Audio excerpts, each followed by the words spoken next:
কেউ যদি রাজ্য পরিচালনা করে, সমাজ পরিচালনা করে, কর্তৃত্ববান হয়, আল্লাহ তাআলা তাকে বানায়, আর সে ইনসাফের সাথে আপন পর ভেদাভেদ করে না, নিজ দল আর বিরোধী দলের মধ্যে পার্থক্য করে না, ন্যায় এবং অন্যায়ের ব্যাপারে সকলকে সমদৃষ্টিতে সে বিচার করে, এইভাবে ইনসাফের সাথে রাজ্য পরিচালনা করে, কিয়ামতের দিন বড় বড় ওলি বুজুর্গ তাহাজ্জুদ গুজারদের আগে এই লোককে আরশের ছায়াতলে জায়গা দেওয়া হবে। নবীজি সাল্লাল্লাহু আলাইহি সাল্লাম যে 7 ক্যাটাগরির মানুষের ব্যাপারে বলেছেন, যেদিন কোনো ছায়া থাকবে না আল্লাহর আরশের ছায়া ছাড়া, সেদিন 7 ক্যাটাগরির মানুষকে আল্লাহ আরশের ছায়াতলে জায়গা দান করবেন। 1 নম্বরে বলেছেন আস-সুলতানুল আদল, ন্যায়পরায়ণ ক্ষমতাবান। শব্দটা ব্যাপক, ইসতিলাহি মানায় বাদশা, কিন্তু আস-সুলতানের লুগাবি মানা কর্তৃত্ববান। আপনার পরিবারের মধ্যে আপনি কর্তৃত্ববান, আপনার স্ত্রী থেকে শুরু করে সকলে আপনার অধীনস্থ। তাদের সাথে যদি ইনসাফমূলক আচরণ করেন, আল্লাহ তাবারক ওয়া তাআলা এটার বরকতে ইনসাফের বদলা কিয়ামতের দিন দেবেন। তাহলে রাজ্য পরিচালনা ইবাদত না? পলিটিক্স ইবাদত না? কখন পলিটিক্স ইবাদত হবে? যখন স্যাম্পলের সাথে মিলবে, নবীজি মুহাম্মদুর রাসূলুল্লাহর সাথে মিলবে, মদিনার অধিপতির সাথে মিলবে। ঠিক কি ঠিক না? মেরে মুহতারাম দোস্ত, আজিজ ও বুজুর্গের জন্য পরকালে নিজের জীবনকে সুন্দর করতে হলে, নিজের জীবনকে সুন্দর করতে হলে ঈমান আর নেক আমলের কোনো বিকল্প নাই। এখান থেকে সংগ্রহ করে নিয়ে যেতে হবে। হযরত চলে এসেছেন, নিলাম তো কলা নেওয়ার পরে তাকে আমি বললাম যে ভাই, আমার কাছে তো বাংলাদেশি টাকা, তো আপনাকে আমি আপনার যে দাম হয় তার চেয়ে অনেক বেশি আমি দিয়ে যাচ্ছি। তো আমার দাম হয় মনে হয় 10-12 রুপি ওখানকার ওই সময়, তো বাংলাদেশি টাকায় হয়তো ওই সময়কার 80 টাকা করে ছিল, 100 টাকা। তো মোটামুটি তাকে আমি 18-20 টাকার টাকা তার বনে হয়, আমি তাকে 100 টাকার নোট দিয়েছি। 100 টাকার নোট দিয়ে আমি বললাম যে এটা দিয়ে আপনি আপনার প্রাপ্যের 5 গুণ বেশি পাবেন, আপনি যে কোনো জায়গা থেকে এটা বদলে নিলেই হবে। ওই লোক আমাকে বলছে আমার 5 গুণ লাগবে না, 10 গুণ লাগবে না, আমারটা আমাকে দেন, এই টাকা নেব। তো নিলেন না। তো ওখান থেকে আমি একটা জীবন্ত শিক্ষা নিলাম, সীমানার এপার আর ওপার 1 কিলোমিটারও ব্যবধান না। এপার আর ওপারে এসে ওপারের টাকা এপারে চলছে না। এই উপস্থিতি, ইন্ডিয়ায় গেলে যেটা লাগবে খোলা বাজারে, সেটা টাকা চলবে না রুপি লাগে? আপনি আরেকটু পশ্চিমে সৌদি আরবে চলে যান, খোলা বাজারে টাকাও অচল, রুপিও অচল, ওখানে কি লাগে? রিয়াল লাগে। আরো একটু ওয়েস্টে চলে যান, ইংল্যান্ডে যান, টাকাও অচল, রুপিও অচল, রিয়ালও অচল, ওখানে লাগবে পাউন্ড অথবা ইউরো। আর আপনি যদি আটলান্টিক পাড়ি দিয়ে আরেকটু পাশে চলে যান, আমেরিকায় গেলে আগের সবগুলো অচল, ওখানে লাগবে কোনটা? ডলার। মাত্র 25,000 মাইল ব্যাসার্ধের এই পৃথিবীটা, ছোট্ট একটা গ্রহ। এই পৃথিবীটার মধ্যে এক জায়গা থেকে আরেক জায়গায় গেলে স্থানান্তরিত হবার কারণে যদি একের পর এক প্রয়োজন পুরো করার মাধ্যমগুলো অচল হতে থাকে, যখন আমরা মৃত্যুর মাধ্যমে এই জগৎ থেকে সম্পূর্ণ ভিন্ন একটা জগতে পাড়ি জমাবো, যেই জগতের সাথে এই জগতের কোনো মিলই নাই, কোনোভাবেই বোঝানো সম্ভব না, এমন এক জগৎ। ওই জগতে যখন পাড়ি জমাবো, ওখানে আমাদের এই পৃথিবীর টাকা পয়সা, হীরা জহরত, মণি মুক্তা, সোনা দানা, ধন দৌলত, গাড়ি বাড়ি, ঐশ্বর্য, ফ্যাক্টরি, ক্ষমতা ইত্যাদি যা কিছু আছে, এগুলো সচল না অচল? সব অচল। অথচ ওই জগতে থাকতে হবে অনাদি অনন্তকাল, অনন্তকাল থাকা লাগবে, অন্তহীন জীবন, এন্ডলেস লাইফ, যে জীবনের শুরু আছে কোনো শেষ নাই। এখানে তো 70-80 বছর, 40-50 বছর পরে জীবন শেষ হয়ে যায়, জীবনের ইতি ঘটে, এখান থেকে ওখানে পরপারে পাড়ি জমানো লাগে। ওই জীবনে আমাদের যাবতীয় প্রয়োজন পুরো করবার জন্য, আমাদের সুখ এবং স্বাচ্ছন্দ্যের জন্য কারেন্সি আর মাধ্যম লাগবে কি লাগবে না? সেই কারেন্সি দুনিয়ার কারেন্সি নয়, ওখানে যে কারেন্সি লাগবে সেই কারেন্সির নাম হলো ঈমান আর নেক আমল। যার কাছে যে পরিমাণ ঈমান আর নেক আমল থাকবে সে ততটা স্বাচ্ছন্দ্যের সাথে, সুখের সাথে, আনন্দের সাথে নিজের জীবনকে সেখানে নির্বাহ করবে, সে ততটাই আপগ্রেডেড হবে। একজনের আমলের ভিতরে অন্যজনের আমলের চেয়ে মাত্র একটা সুবহানাল্লাহর পার্থক্য, এই এতটুকু পার্থক্যের কারণে জান্নাতের ভিতরে গ্রেডিং ভিন্ন হয়ে যাবে, সে আরো বেশি কিছু পাবে।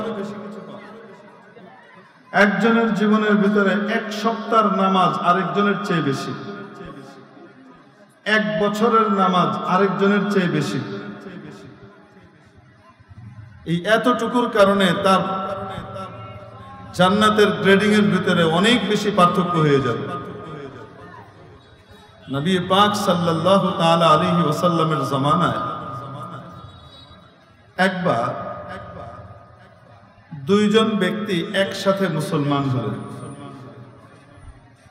মুসলমান হবার পরে 2 জনই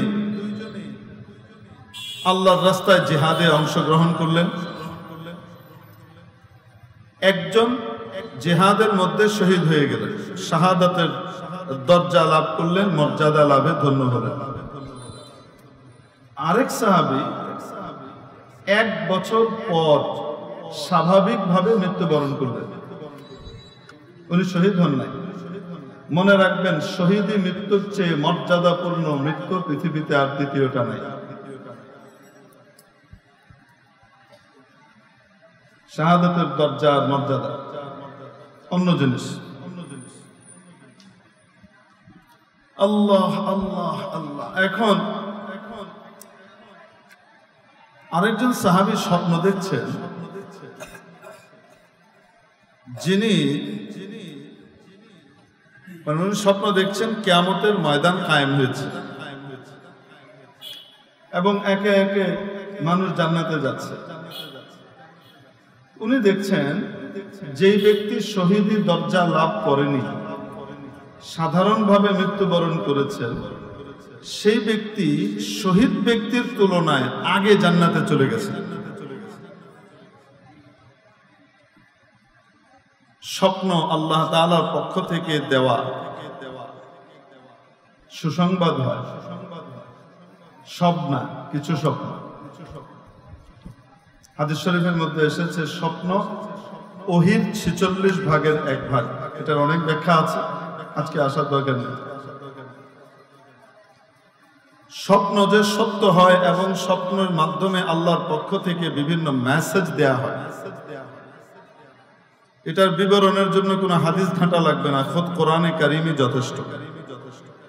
সূরা ইউসুফের ভিতরে 3-4 খানা স্বপ্নের কথা আছে, আছে না নাই?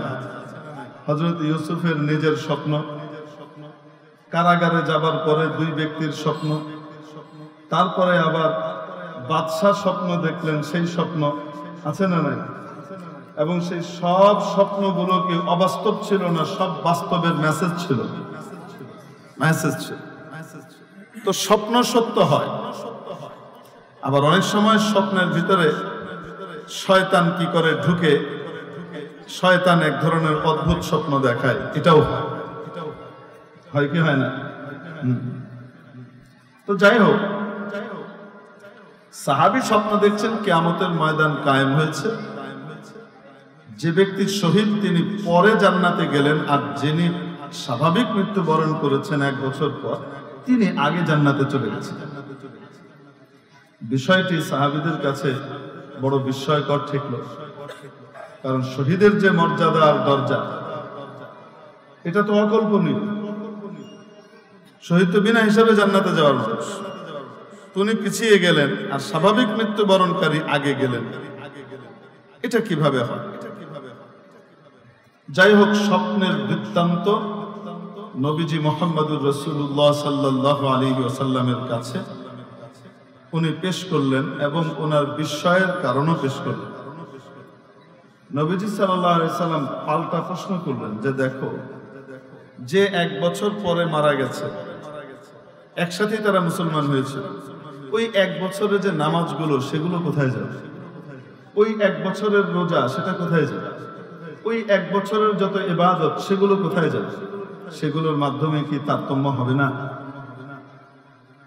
এখান থেকে আবার কেউ জানো উল্টো অর্থ বের না করে, আমাদের মধ্যে ধর্মীয় পণ্ডিতের অভাব নাই, মানে ধর্ম ছাড়া যে কোনো বিষয়ে পাণ্ডিত্য প্রকাশ করবার জন্য বা কোনো মতামত দেবার জন্য অনেক পড়ালেখা লাগে, ডিগ্রি নেওয়া লাগে এবং অনেক কিছু লাগে, এটা আমরা সকলে বিশ্বাস করি। শুধুমাত্র ধর্ম ইসলাম এটা আমাদের কাছে এমন এক ফালতু জিনিস যে এটার ব্যাপারে কোনো মতামত পেশ করবার জন্য, এখানকার থেকে কোনো বিষয় ইস্তেখরাজ করে বের করবার জন্য এখানে কোনো তেমন কিছু লাগে না। আমি যা বুঝলাম মোটামুটি তাই হইল। আল্লাহ, আমি বাংলা বুখারী পড়েছি, বাংলা মুসলিম পড়েছি, বাংলা তিরমিজি পড়েছি, আমাদের সংসদের আপার মতো। মনে নাই মনে হয় আপনাদের? হ্যাঁ, কোনটা বাকি আছে? বুখারী শরীফ, মুসলিম শরীফ, মেশকাত শরীফ, তিরমিজি শরীফ, কোনটা বাকি আছে? সব শরীফ খালাস। এত শরীফ পড়েও নাচ ছাড়তে পারতেছে না, গান ছাড়তে পারতেছে না। দোয়া করেন আল্লাহ হেদায়েত দিয়ে দেন। এত শরীফ পড়ছে তো আল্লাহ শরীফ বানায় দেন। যাই হোক, তো ধর্মের ব্যাপারে মতামত দিতে কোনো দ্বিমত দ্বিতীয় কিছু লাগে না। এখান থেকে আবার কেউ কেউ মাসালা বের করে ফেলে, সেটা কি? শহীদ হওয়ার দরকার নেই, যুদ্ধে যাওয়ার দরকার নেই। ইসলামের জন্য যদি কোনো জিহাদের প্রয়োজন পড়ে, মনে রাখেন এখন বাংলাদেশের প্রয়োজন পড়ে না, আবার কদর মেরেন না। ইসলামের জন্য যদি কখনো কিসের প্রয়োজন পড়ে, জিহাদের প্রয়োজন পড়ে, তখন কেউ কেউ আসে, সে অন্যকে নিরুৎসাহিত করে, খবরদার যাওয়া যাবে না। কেন? যদি যাও তো তাহলে কি হয়ে যাবে? যদি শহীদ হয়ে যাও তাহলে তো পরে জান্নাতে যাবা, এই জন্য যাওয়ার দরকার নেই। এখন বসে বসে আগে জান্নাতে যাওয়ার আমল একটু বাড়াও। বুঝতে পারছেন? এই ধরনের অতি বুঝওয়ালা মুসলমান গবেষক আমাদের দেশে আছে না নাই? আছে। ওনার একটা জিনিসের খবর নাই যে উনি একটা জিনিস দেখেছেন আরেকটা জিনিস দেখেননি। عن سهل بن حنيف رضي الله تعالى عنه, হযরত সাহল ইবনে হুনাইফ রাদিয়াল্লাহু তাআলা আনহু বর্ণনা করেন যে রাসূল করিম সাল্লাল্লাহু আলাইহি ওয়াসাল্লাম ইরশাদ করেছেন, কোন ব্যক্তি যদি যুদ্ধে অংশগ্রহণ করে শহীদ হওয়ার তামান্না নিয়ে, যে আল্লাহ তৌফিক দিলে আমি শহীদ হব, আল্লাহর জন্য আমার নিজের জীবনটাকে আমি বিলিয়ে দেব, উৎসর্গ করব, بلغه الله منازل الشهداء وإن مات على فراشه أو كما قال عليه الصلاة والسلام, আল্লাহ তাআলা তাকে শহীদের মর্যাদা দান করে দেন যদিও সে তার নিজের বিছানায় শুয়ে মৃত্যুবরণ করুক না কেন। তো শহীদ হওয়া ময়দানের মধ্যে সকলের জন্য জুটবে না, কিন্তু শহীদি তামান্না নিয়ে যদি কেউ অংশগ্রহণ করে আর তার ইরাদা আর ইচ্ছার ভিতরে সে মুখলিস হয়, খাঁটি হয়, শাহাদাত তার কপালে না জুটলেও আল্লাহ তাআলা শহীদের মর্যাদা তাকে দান করবেন, সে যেখানেই মারা যাক না কেন। ঠিক কি ঠিক না? এজন্য রাসূল পাক সাল্লাল্লাহু আলাইহি ওয়াসাল্লাম শহীদের মর্যাদার উপরে শাহাদাতের দরজা ওনার আছে না নাই? সমস্ত সাহাবীরা যারা নবীজির সাথে যুদ্ধ করেছেন শহীদ হতে না পারলেও শাহাদাতের দরজা আর মর্যাদা তাদের আছে। এখন বুঝে নেন, ওই যে দুই ব্যক্তি, যেই দুই ব্যক্তি একসাথে মুসলমান হয়েছিলেন, একসাথে আল্লাহর রাস্তায় জিহাদে অংশগ্রহণ করেছেন, একজন শহীদ হয়েছেন, আরেকজন স্বাভাবিক মৃত্যুবরণ করেছেন 1 বছর পরে। বলেন তো দেখি, শহীদ হওয়ার মর্যাদার দিকে উভয়ে সমান কিনা? কারণ শাহাদাতের তামান্না নিয়ে উনিও গিয়েছিলেন, ঠিক কি ঠিক না? এই দিক থেকেও বরাবর হয়ে গেছে। উপরন্তু তার কাছে আরো 1 বছরের নেক আমল। মেরে মুহতারাম দোস্ত, আজিজ ও বুজুর্গ, 1 বছর তো বহুত পরের কথা। আমি আপনাকে বলেছিলাম একটা সুবহানাল্লাহ অতিরিক্ত হবার কারণে জান্নাতের গ্রেডিং এর ভিতরে তারতম্য চলে আসবে, পার্থক্য হয়ে যাবে। তো আমরা কি এখানেই চিরকাল থাকবো, না আমাদের আদি বাড়ি, আমাদের বাবার বাড়ি জান্নাতে আমাদেরকে যাওয়া লাগবে? বলুন না কেন? যেতে হলে সেখানে আখেরাতে আমাদের কারেন্সি লাগবে কি লাগবে না? সেই কারেন্সির নাম কি? ঈমান এবং নেক আমল। যার কাছে যত বেশি কোয়ালিটিপূর্ণ নেক আমল থাকবে, যার কাছে যত বেশি কোয়ালিটিপূর্ণ নেক আমল থাকবে এবং আধিক্য থাকবে, সে ততটাই স্বাচ্ছন্দ্যের সাথে সেখানে তার জীবন নির্বাহ করবে, কাটাবে। হাদিস শরীফের মধ্যে আছে, জান্নাতে যাবার পরে কোনো ব্যক্তির কোনো রকমের আক্ষেপ আর আফসোস থাকবে না, যা চায় তাই পাবে। ওয়ালাকুম ফিহা মা তাশতাহি আনফুসুকুম ওয়ালাকুম ফিহা মা তাদউন وفيها ما تشتهيه الأنفس وتلذ الأعين وأنتم فيها خالدون। যা মন চায় তাই। জান্নাত তো এমন জায়গা, বেহেশতা যা কে আসারে নবাশাদ কাসে রাবা কাসে কারে নবাশা। কারোর সাথে কোনো ঝগড়া ফাসাদের কিছু নাই, তর্কাতর্কিরও কিছু নাই, কোনো মনোমালিন্যেরও কিছু নাই। ওখানে তো শুধু শান্তি আর শান্তি, কোনো কষ্ট নাই। যা মন চায় তাই পাবে, চোখ যা পছন্দ করে তাই পাবে, কোনো কিছুর অভাব সে অনুভব করবে, কোন রকমের আক্ষেপ আফসোস হাসরাত তার থাকবে না। তবে নবীজি সাল্লাল্লাহু আলাইহি সাল্লাম বলেন, ওই সমস্ত সময়গুলোর ব্যাপারে তার বড় আক্ষেপ হবে যেই সময়গুলো দুনিয়াতে আল্লাহ তাআলার জিকির ছাড়া, আল্লাহর স্মরণ ছাড়া, আল্লাহর খুশির কাজ ছাড়া সে খালি পার করে দিয়েছে। ইস, যদি আমি ওই সময়টাকে আরেকটু বেশি কাজে লাগিয়ে ইবাদত করতাম, আজকে আমার জান্নাতের দরজাটা আরো অনেক বড়, আমার গ্রেডটা আরো অনেক উন্নত। বুঝাতে পারি না? একটাই, আমাদের এখন তো মাশাআল্লাহ বাড়িঘর বানায়, আপনারা দেখবেন যে অ্যাপার্টমেন্ট ভবনগুলো তৈরি হয়, এগুলোর ভিতরে এক একজন এক এক ফ্ল্যাট কিনে নেয়, কিন্তু মৌলিকভাবে সবগুলোর দরদাম এক হলেও ডেকোরেশন অনুযায়ী, ফিটিংস অনুযায়ী একটার চেয়ে একটার দাম বেশি হয়। ঠিক কি ঠিক না? তারতম্য হয় কি হয় না? ফিটিংস এর সামান্য এদিক ওদিকের কারণে, একটা কল বা একটা সুইচের তারতম্যের কারণে দামের কি হয়ে যায়, কোয়ালিটির কারণে পার্থক্য হয়ে যায়। তো দুনিয়ার বাড়িতে যদি মানুষ যেই পরিমাণ তার ব্যয় আর খরচ, সেই হিসেবে তার বাড়ির গ্রেডিং এর ভিতরে তারতম্য হয়, তো বলেন তো দেখি জান্নাতের ভিতরে তারতম্য হবে কি হবে না? হবে। মেরে মুহতারাম দোস্ত, বলছিলাম আখিরাতের কারেন্সির নাম হলো নেক আমল।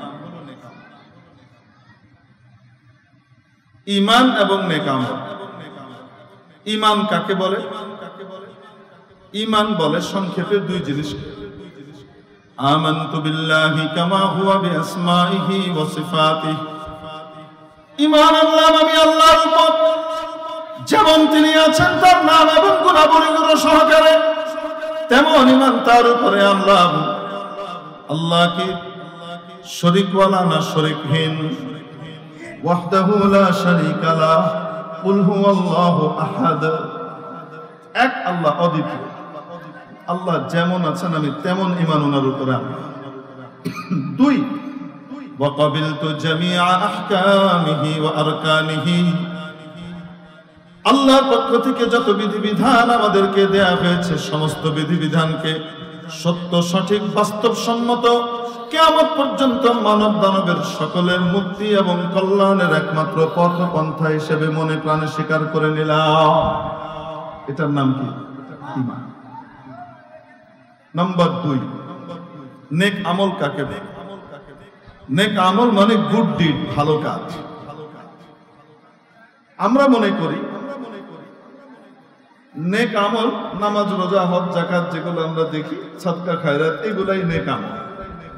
ব্যবসা বাণিজ্য, চাকরি বাকরি থেকে শুরু করে যা কিছু আছে এগুলো হলো সব দুনিয়ার কাজ। আর নামাজ, রোজা, হজ, যাকাত এগুলো হলো আখিরাতের কাজ, ঠিক না?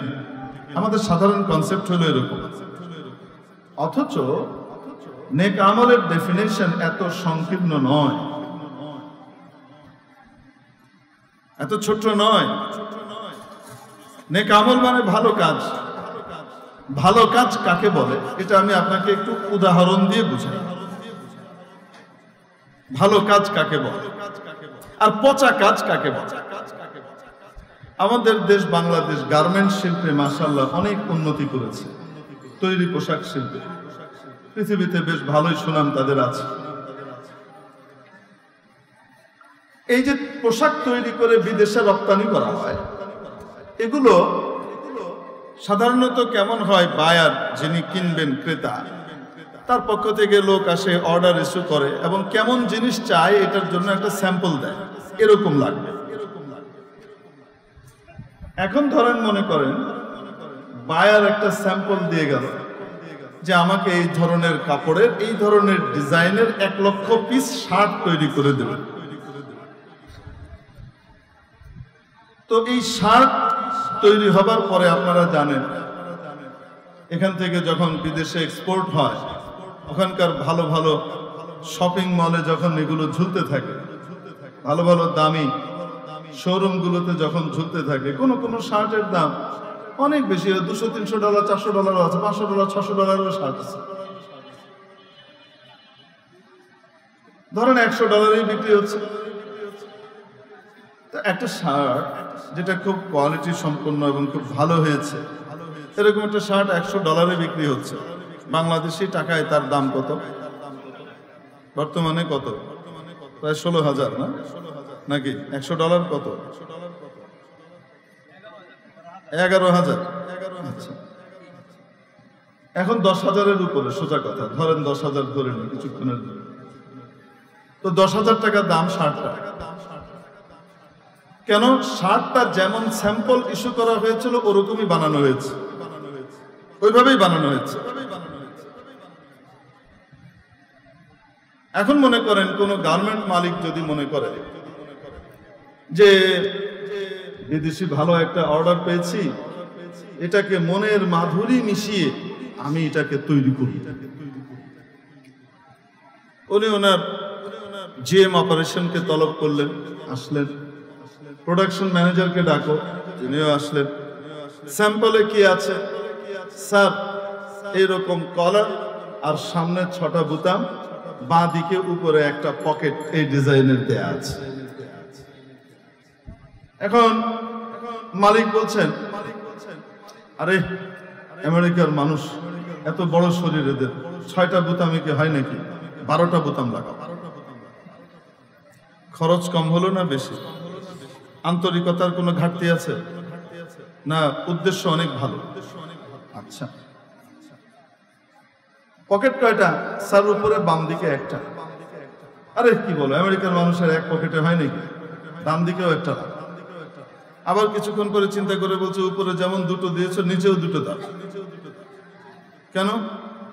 তো তাদের তো বহু টাকা পয়সা, এই কার্ড সেই card, visa card, debit card, credit card, এই কার্ড ওই কার্ড, কত কিছু লাগে, কত রকমের কারেন্সি রাখতে হয়, আলাদা আলাদা পকেটে খুশি হয়।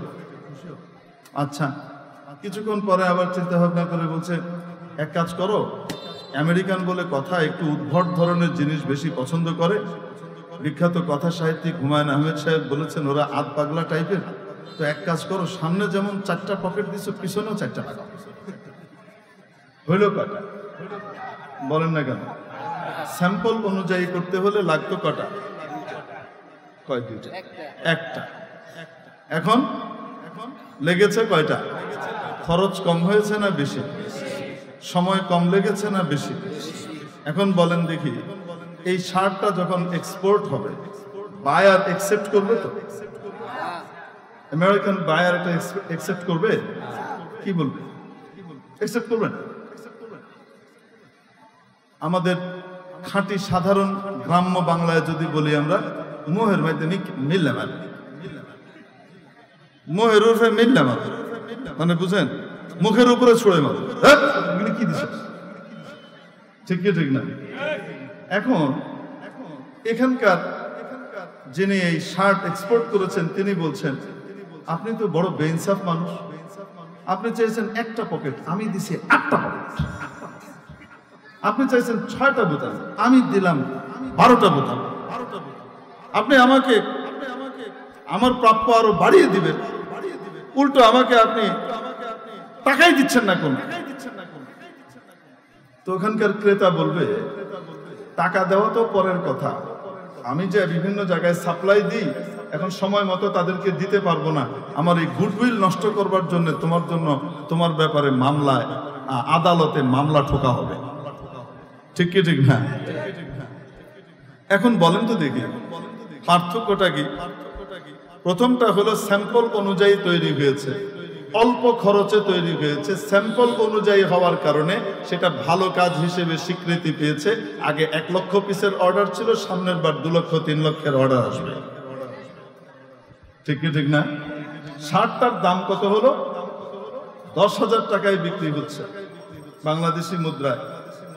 আর যেটা স্যাম্পল অনুযায়ী হয় নাই, সেটা অনেক ভালো নিয়ত থাকা সত্ত্বেও, অনেক সুন্দর কারুকাজ থাকা সত্ত্বেও, এটার অবস্থা হলো এখন ঢাকায় ফেরত এসেছে, আসার পর কোনো দোকানদার নেয় না, মার্কেটওয়ালারা কেউই নেয়। কেরানীগঞ্জের এই যে এটার নাম কি, বরিশুল বাজারের কোনো মার্কেটওয়ালা দোকানদার লয় না, 8 পকেটের এই জঞ্জাল কেটাল। এখন কি হয়েছে, আগে ফার্ম গেটের যে ওভারব্রিজ ছিল ওটার নিচে আগে, এখন না।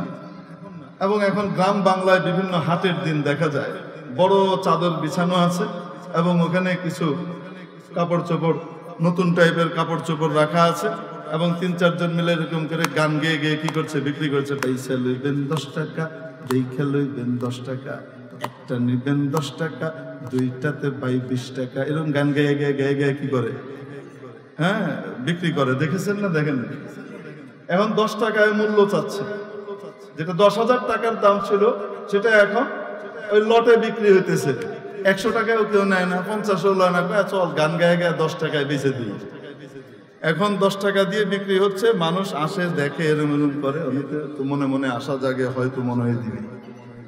দেখেন না, ওই যে যখন মানুষ ফকিরকে ভিক্ষা দেয়, গাড়ির ভিতরে বসে আছে, ফকির আসছে, আসলেই ফকির। কিছু ফকির তো আছে ব্যবসায়ী ফকির, আর কিছু আছে না আসলেই ফকির, গরিব মানুষ আছে না? নাই, আছে, 2 রকমই আছে। এখন দেখবেন গাড়িতে বসে পকেট থেকে মানি ব্যাগ বের করেছে, মানি ব্যাগ বের করে এরকম করে সোজা করে এভাবে এভাবে মানে টাকাগুলা গুনে, এবং কাকে দিবে? ফকিরকে দিবে। তো 1000 নোটের টাকার উপরে যখন এরকম করে হাত কচলায়, তো ফকির মনে করে 1000, তো দেখে যে না, ওটা সরাই দিয়ে 500 টাকাটাকে কচলাই দিচ্ছে, তো মনে হয় এটা। তারপরে হাত দিয়ে দেখে যে না, 100 টাকা ধরতেছে, এবার মনে হয় এটা দিবে। তারপরে দেখতে দেখতে গুনতে গুনতে শেষে বেছে 2 টাকার একটা 5 নোট বের করে এনে দেয়। আরে কারো অবস্থা বলতেছে, সবাই না। কিছু কিছু মানুষের কথা বুঝে। তো বলতেছে যখন এই যে টাকাগুলো এরকম করে গুনে, তখন ফকিরের দিলের ভিতরে কলজাটা কয়েকবার করে লাফ মারতে থাকে, মনে হইটাই মনে হইটাই মনে হইটাই। ওই 8 পকেটওয়ালা শার্ট বিক্রি করবার জন্য প্রথমে 100 টাকা করে হাঁকছে, মনে হয় নিব, কেউ লয়। 50 গান গায়, তো তাও দেয় কেউ লয়। এখন 10 টাকা দিয়ে মূলা, এখন 10 টাকা দিয়েও কেউ নেয় না। তো এক ভদ্রলোক এসে আবার এরকম এরকম পরিভাবে দেখছে, এরকম করছে, চোখ টোক বড় করে, বাঁকা টোকা করে। তো এগুলো দেখে মনে করছে মনে হয় এই লোকটাই মনে হয় কেউ নেই, তার না নেই। শেষে সেও ফেলে রেখে চলে যাচ্ছে, তাই মেয়ে এতক্ষণ ধরে দেখবেন ফালাইতে জানবে। এমনিও কিছু মানুষের স্বভাব আছে, শুধু দেখবে, টিপবে, নিবে না, ও নেওয়ার জন্য আসেও না। কিছু মানুষ তো যায় নেওয়ার জন্যই, পছন্দ হলে নেয় বা পছন্দ না হলে নিল না, পছন্দ হওয়ার জন্য দেখাশোনা করে। আর কিছু মানুষ আছে তাদের কাজই হলো নিজের সময়ের দাম নাই, অতএব সময়টা কোন কাজে লাগাবে, চলো ওই যে দোকানদার বই রয়েছে, ওর কি একটু জিনিসপত্র দিয়ে এটা বের করেন, ওটা বের করেন, তারপরে না পছন্দ হলো না, ছুঁয়ে দিয়ে যায়। আরে কয় না কেন,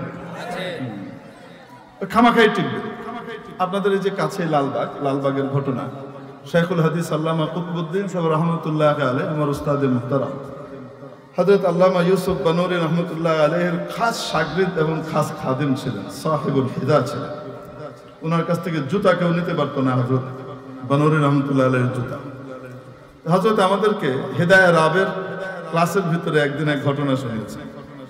লালবাগে এক ভদ্রলোক এসেছে, এই টাইপের কাস্টমার, বুঝছেন না কোনটা? এই যে লারে চারে দেখবো, কি করবো না, লইব না, টাইম লস করবো। হ্যাঁ, এখন আমের দোকানে গেছে। আচ্ছা, বিক্রেতারা আবার মাল বিক্রি করতে করতে করতে করতে তাদের এমন একটা জক এবং অভিজ্ঞতা হয়ে যায় যে ক্রেতা দেখলেই মোটামুটি বুঝে ফেলে যে নিবে কি নিবে না, বা এই ক্রেতা কোন স্তরে, এই মোটামুটি ধরে ফেলে। আর এই অভিজ্ঞতা হয় কি হয় না, শতে 2-4টা ভুল হয়, কিন্তু বেশিরভাগ ক্ষেত্রে ঠিকই হয়। এখন এই বেচারা আম ধরে, আম একটা ধরে এরকম করে,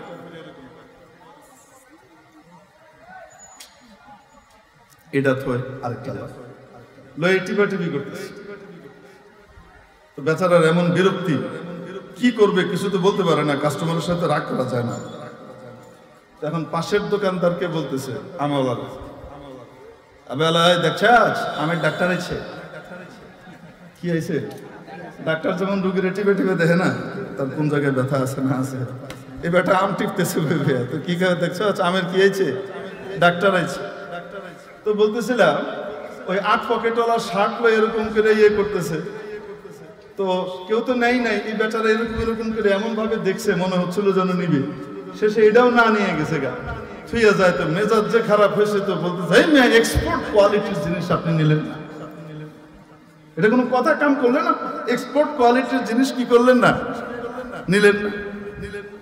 তোকে ধর্মিয়া এক্সপোর্ট কোয়ালিটির এই 8টা পকেট আর 12 বোতামের জঞ্জাল দিয়ে কেডা পিনবো এটা? আরে ভাই, আপনি লইয়া যান, পকেট যে কয়টা আপনার দরকার রাখিয়া বাকিটি খুলে লাই। তো ক্রেতা বলতেছে খুলে তো ফেলবো, কিন্তু ওই যে সূচের দাগ যে পড়ছে, ওই দাগ কেমনি সারাবো? মানুষে তো কেবল চুরি করে আনছি, বাতিল মাল লাগাইছে। তো যেটার দাম সসম্মানে 10,000 টাকা হতে পারত, শুধুমাত্র স্যাম্পলের সাথে মিলার কারণে কম খরচে, সেই জিনিসটা অধিক খরচ করবার পরে শুধুমাত্র স্যাম্পলের সাথে না মিলার কারণে এটার দাম 10,000 থেকে 10 টাকায় নেমে এসেছে, তাও কেউ কিনে না। ঠিক কি ঠিক না? তো ভালো কাজ হলো ওই কাজ যেটা ক্রেতার চাহিদা মতো স্যাম্পল অনুযায়ী হয়, আর পচা কাজ হলো ওই কাজ যেটা ক্রেতার চাহিদা মতো স্যাম্পল অনুযায়ী হয় না, ওটাই বাজে কাজ। আমি বুঝাতে পারি নাই মনে হয় আপনাদেরকে। আমার আপনার জীবনের সবকিছু, জান মাল যা কিছু আছে, সবকিছুকে কিনে নিয়েছেন একজন ক্রেতার নাম আল্লাহ। ইন্নাল্লাহা আশতারা মিনাল মুমিনিনা আনফুসাহুম ওয়া আমওয়ালাহুম বিআন্না লাহুমুল জান্নাহ। নিশ্চয় আল্লাহ রাব্বুল আলামিন কিনে নিয়েছেন ইমানদারদের কাছ থেকে, বিক্রেতা হলো ইমানদার, ইমানদারের কাছ থেকে কিনে নিয়েছেন আল্লাহ তাদের জান এবং মালকে। কিসের বিনিময়ে? জান্নাতের বিনিময়ে, কিসের বিনিময়ে? এগুলো নিয়ে নিয়েছেন তাদের সময়, তাদের কাজ কারবার যা আছে, এই কাজ কারবারকে আল্লাহ কিনে নিলেন জান্নাতের বিনিময়ে, বিনিময়ে দিবেন জান্নাত। মেরে মুহতারাম দোস্ত, জান্নাতের একটা ইটের দাম গোটা পৃথিবীর সমস্ত সম্পদ বিক্রি করে দিলেও দেওয়া সম্ভব না, এত দামি জিনিস। সেই জান্নাত আল্লাহ তাআলা আমাকে আপনাকে দিবেন ঈমান আর নেক আমলের বিনিময়ে। তাহলে এই নেক আমল আর ভালো কাজের জন্য কোনো স্যাম্পল পাঠাবেন না? বলেন না কেন? সেই স্যাম্পলের নাম হলো মুহাম্মাদুর রাসূলুল্লাহ। লাকাদ কানা লাকুম ফি রাসূলিল্লাহি উসওয়াতুন হাসানাহ। নিশ্চয় আল্লাহর এই রাসূলের মধ্যে তোমাদের জন্য রয়েছে সর্বোত্তম নমুনা, আদর্শ।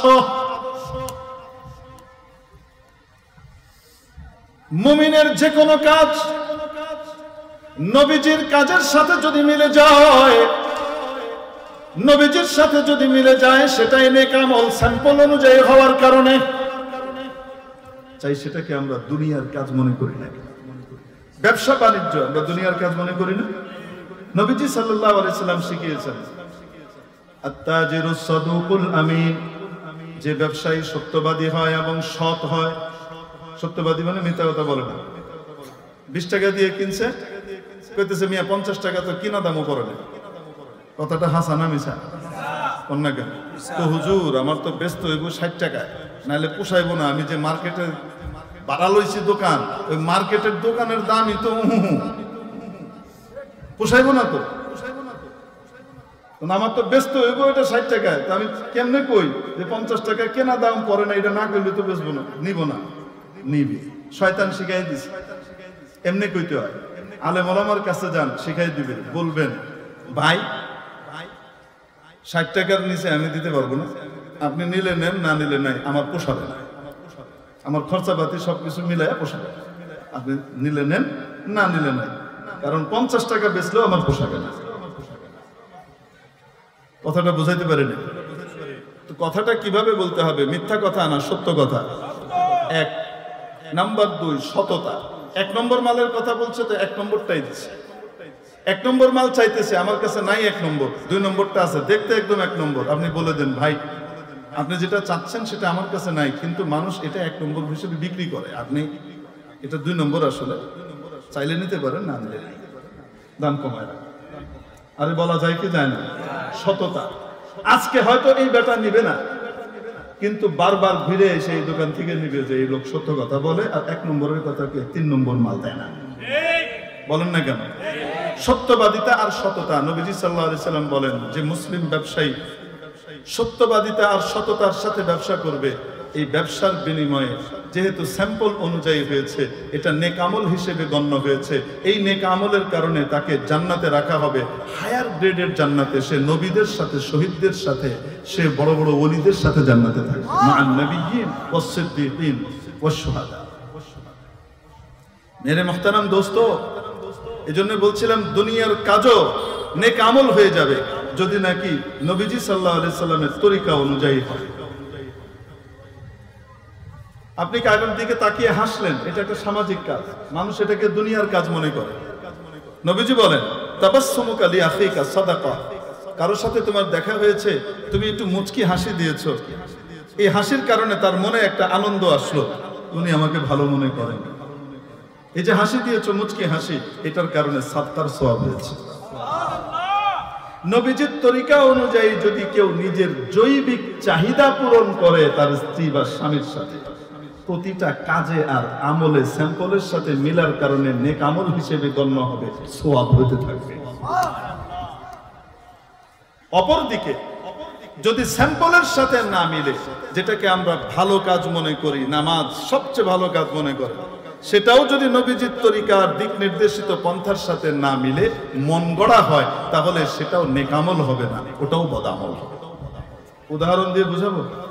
হ্যাঁ, নবীজি সাল্লাল্লাহু আলাইহি সাল্লাম শিখিয়েছেন নামাজের ভিতরে কোনটা আগে, সেজদা না রুকু? পরে কোনটা? রাকাতের রুকু সেজদা, তেলাওয়াতে সেজদা না। আবার কি কোন সময় পেঁয়াজ ধরে, বহুত মুশকিল। রাকাতের যে রুকু সেজদা আছে, এটার ভিতরে কোনটা আগে? সেজদা। ঠিক কি ঠিক না? এখন কোন ব্যক্তি মনে করেন, যদি মনে করে তার আবেগ, আল্লাহ রুকুতে আল্লাহর জন্য নুলাম, ঝুঁকলাম, মাথা নোয়ালাম, অর্ধেক নিয়েছে। সেজদার ভিতরে সবচেয়ে বেশি সম্মান প্রদর্শন করা হয়, সবচেয়ে দামি অঙ্গ কপাল এবং মুখকে, নাককে, তুচ্ছ অঙ্গ পায়ের সমান্তরালে, এক সমান্তরালে নিয়ে আসা হয়। কার জন্য? আল্লাহর জন্য। অতএব আমি আগে সেজদা করে নিই, পরে রুকু করব। বলেন না কেন? আল্লাহ তো কোরআন শরীফে রুকুও করতে বলেছেন, সেজদাও করতে বলেছেন। কোনটা আগে কোনটা পরে এটা বলে দেন না, এটা বলে দিয়েছেন নবীজি। নবীজির তরিকা হলো আগে রুকু পরে সেজদা। কারণ কেউ যদি আগে সেজদা করে আর পরে রুকু করে, সে যত বড় কুতবুল আলম আর বিশাল বুজুর্গ আর পীর সাহেব হোক, বা কাবা শরীফের ইমাম সাহেব নামে আপনার কাছে খ্যাত হিসেবে আসছে, পড়বেন নামাজ? কেন? স্যাম্পল অনুযায়ী হয় না। তাই এই নামাজ নেক আমল হবে না, এই নামাজ বদ আমল হবে।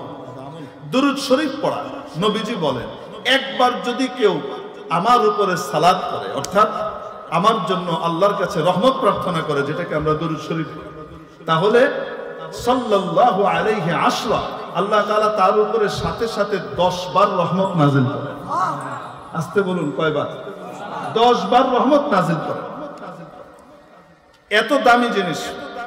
কেউ যখন দুরূদ শরীফ পড়ে, তার 10টা গুনাহ মাফ হয়, 10টা নেকি লেখা হয়, 10টা মর্যাদার স্তর বুলন্দ করা হয়, প্রমোশন দেওয়া হয়, 10টা ধাপ প্রমোশন দেওয়া হয়। সুবহানাল্লাহ।